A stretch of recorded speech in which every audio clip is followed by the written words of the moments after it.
Father, what advice would you offer to traditional Catholic parents with fallen away children? Well, the world is very alluring to young people. They get away from their families, and perhaps they'd already been for years just going along to get along, getting dressed up, getting in the car on Sundays and going to Mass, and just maybe they've had the idea they've just kind of been suffering through and looking for the day when they can get out and not have somebody awakening them for Mass and make their own decisions. But in any case, at some point or another, it seems that most young people do have that choice of either being faithful to God and their religious obligations to God, or compromising with the world. They stray. Now, their parents obviously are very concerned about this and concerned for the salvation of their souls. But the parents have to not panic. They have to realize, well, to some extent, they have to expect that their children are going to get a taste of the world, and it is very intoxicating. All the possibilities, having liberty, their own money coming in, their own bank accounts, buying their own property, getting their own cars and so on. No one really chaperoning them everywhere they go. So yeah, in a sense, you have to expect that. But you have to use the time you have up until then to give them a strong faith, at least a strong foundation, so that they know the way home. So that even when they do stray, you can still have the confidence that they know what's right. And maybe out of weakness, they are giving into what is wrong. But in the end, I know that we've given them a good foundation in their faith, and we are praying for them and sacrificing for them now. And we believe that the grace of God will prevail, and they will find their way home.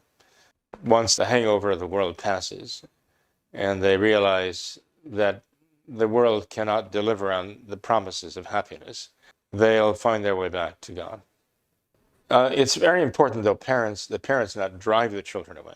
And parents can drive their children away by being excessively harsh, excessively demanding of the children, and bitter. Bitter zeal is not attractive at all. Rather, when the children are within your care, you want them to have the cheerfulness of the faith that comes from knowing our Lord and loving Him and knowing His love for them. You want them to know that. And the parents have to raise the children in cheerful homes like that. So many homes, it seems, that children want to escape as soon as they can.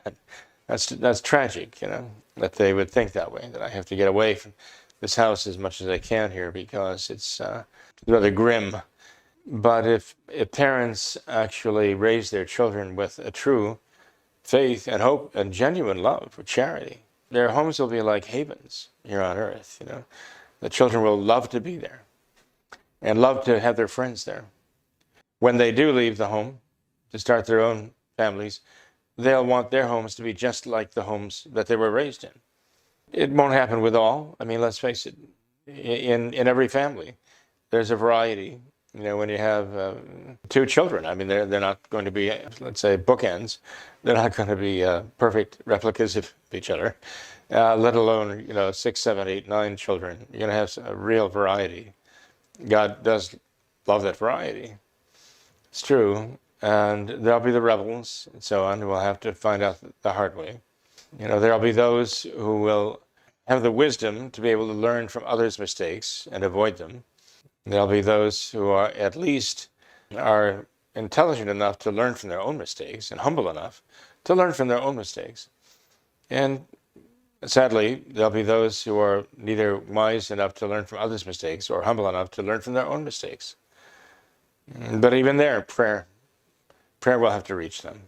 So parents have to raise their children in prayer, especially the daily rosary, the Mass, the sacraments, especially receiving our Lord in Holy Communion after receiving absolution for sins. These are the staples of raising a Catholic child into a Catholic man or woman. It doesn't mean they'll always hold to it themselves, but as I say, they will know the way home. And our Blessed Mother will have her eye on them. They will not escape her mother's love.